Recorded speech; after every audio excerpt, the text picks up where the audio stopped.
ഗലാത്യർക്ക് ലേഖനം 6-ാം അധ്യായം. സഹോദരന്മാരെ, ഒരു മനുഷ്യൻ വല്ല തെറ്റിലും അകപ്പെട്ടു പോയെങ്കിൽ ആത്മീകരായ നിങ്ങൾ അങ്ങനെയുള്ളവനെ സൗമ്യതയുടെ ആത്മാവിനാൽ യഥാസ്ഥാനപ്പെടുത്തുവിൻ.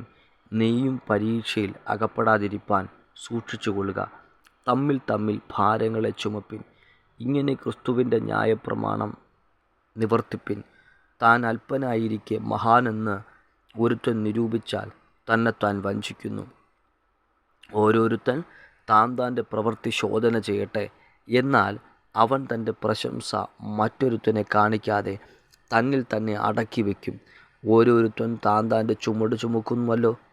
വചനം പഠിപ്പിക്കുന്നവന് എല്ലാ നന്മയിലും ഓഹരി കൊടുക്കണം.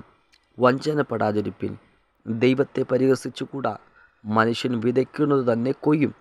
ജഡത്തിൽ വിതയ്ക്കുന്നവൻ ജഡത്തിൽ നിന്ന് നാശം കൊയ്യും. ആത്മാവിൽ വിതയ്ക്കുന്നവൻ ആത്മാവിൽ നിന്ന് നിത്യജീവനെ കൊയ്യും. നന്മ ചെയ്യുകയിൽ നാം മടുത്തു പോകരുത്. തളർന്നു പോകാഞ്ഞാൽ തക്ക സമയത്ത് നാം കൊയ്യും. ആകയാൽ അവസരം കിട്ടും പോലെ നാം എല്ലാവർക്കും, വിശേഷാൽ സഹവിശ്വാസികൾക്കും നന്മ ചെയ്യുക. നോക്കുവിൻ, എത്ര വലിയ അക്ഷരമായി ഞാൻ നിങ്ങൾക്ക് സ്വന്തം കൈകൊണ്ട് തന്നെ എഴുതിയിരിക്കുന്നു. ജഡത്തിൽ സുമുഖം കാണിപ്പാൻ ഇച്ഛിക്കുന്നവരൊക്കെയും ക്രിസ്തുവിൻ്റെ ക്രൂശ് നിമിത്തം ഉപദ്രവം സഹിക്കേണ്ടതിന് മാത്രം നിങ്ങളെ പരിച്ഛേദന ഏൽപ്പാൻ നിർബന്ധിക്കുന്നു. പരിച്ഛേദനക്കാർ തന്നെയും ന്യായപ്രമാണം ആചരിക്കുന്നില്ലല്ലോ.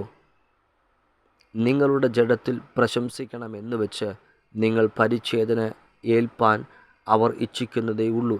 എനിക്കോ നമ്മുടെ കർത്താവായ യേശുക്രിസ്തുവിൻ്റെ ക്രൂശിലല്ലാതെ പ്രശംസിപ്പാൻ ഇടവരരുത്.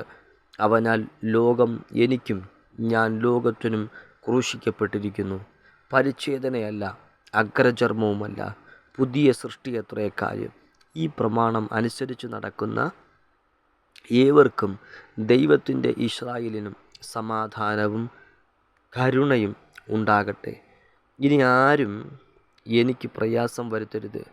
ഞാൻ യേശുവിൻ്റെ ചൂടടയാളം എൻ്റെ ശരീരത്തിൽ വഹിക്കുന്നു. സഹോദരന്മാരെ, നമ്മുടെ കർത്താവായ യേശുക്രിസ്തുവിൻ്റെ കൃപ നിങ്ങളുടെ ആത്മാവിനോടുകൂടെ ഇരിക്കുമാറാകട്ടെ. ആമേൻ.